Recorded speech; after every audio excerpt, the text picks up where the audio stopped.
పెద్దపల్లి పట్టణంలోని గాయత్రి డిగ్రీ ఎన్పీజీ కళాశాల వీడ్కోలు మహోత్సవం రెడ్డి ఫంక్షన్ హాల్లో ఘనంగా నిర్వహించారు.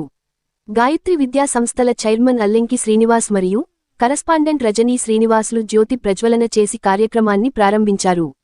అనంతరం అల్లెంకి శ్రీనివాస్ మాట్లాడుతూ, నేటి పోటీ ప్రపంచంలో విద్యార్థులు కేవలం విద్యతోనే కాకుండా జీవన నైపుణ్యాలు పెంపొందించుకొని భవిష్యత్తులో ఉన్నత స్థాయికి ఎదగవచ్చని అన్నారు.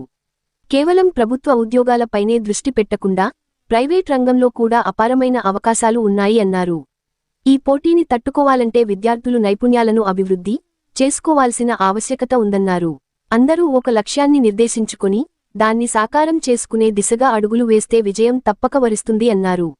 డిగ్రీ విద్య పూర్తి చేసుకోబోతున్న విద్యార్థులకు దిశా నిర్దేశం చేస్తూ వారు భవిష్యత్తులో ఉన్నత శిఖరాలు చేరుకొని మన విద్యాసంస్థకు తల్లిదండ్రులకు గొప్ప పేరు తేవాలని ఆకాంక్షించారు.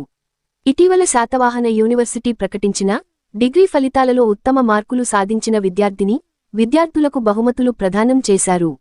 అనంతరం విద్యార్థులు ప్రదర్శించిన సాంస్కృతిక కార్యక్రమాలు అందరినీ ఉత్తేజపరిచాయి. ఈ కార్యక్రమంలో ప్రిన్సిపాల్ జె రవీందర్, అధ్యాపక బృందం, విద్యార్థులు పాల్గొన్నారు.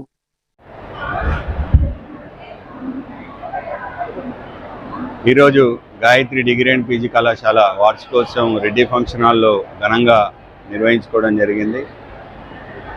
ఈ యొక్క విద్యార్థులు రాబోయే పరీక్షా కాలంలో చక్కగా సన్నద్ధమై పరీక్షలంటే ఒక పండుగ వాతావరణంలో వాళ్ళు రాయాలని, ఎలాంటి భయానికి లోను కాకుండా చక్కగా ప్రిపేర్ అయ్యి మంచి ఫలితాలు రావాలని కోరడం జరిగింది. అదేవిధంగా ముఖ్యంగా డిగ్రీ తర్వాత ఎన్నో రకాల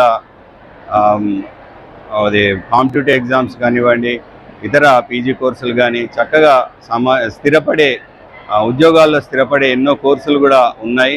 డిగ్రీతోటి కూడా స్థిరపడే విధంగా ఎన్నో ఎంట్రన్స్ ఎగ్జామ్స్ కూడా ఎన్నో ఉండడం జరిగింది. వాటన్నిటి కూడా కాంపిటేటివ్ ఎగ్జామ్స్ ప్రైవేట్ సెక్టర్లో కావచ్చు, గవర్నమెంట్ సెక్టర్లో కావచ్చు, అదేవిధంగా స్వయం ఉపాధి పథకాలు కూడా ఎన్నో వాళ్ళ గ్రామాల్లోనే వండుకొని చేసే విధంగా ఉన్నాయి కూడా వారికి తెలియజెప్పి ధైర్యాన్ని నింపడం జరిగింది. కాబట్టి వీరు చక్కగా డిగ్రీ తర్వాత ఒక ఉద్యోగం కోసమే కాకుండా వారు 10 మందికి ఉద్యోగం ఇచ్చే స్థాయికి ఎదగాలని యొక్క సందర్భంగా తెలియజేస్తూ రాబోయే పరీక్షల్లో వాళ్ళు చక్కటి ఫలితాలు సాధించి ఇటు కళాశాలకు అటు తల్లిదండ్రులకు మంచి పేరు ప్రఖ్యాతులు తీసుకురావాలని ఒక సందర్భంగా తెలియజేస్తూ ఉత్సాహంగా పాల్గొన్న విద్యార్థులకు మరొకసారి నేను శుభాకాంక్షలు తెలియజేస్తున్నాను. మరిన్ని లేటెస్ట్ అప్డేట్స్ కోసం SN తెలుగు న్యూస్ టీవీ ఛానల్ని సబ్స్క్రైబ్ చేయండి, లైక్ చేయండి, షేర్ చేయండి.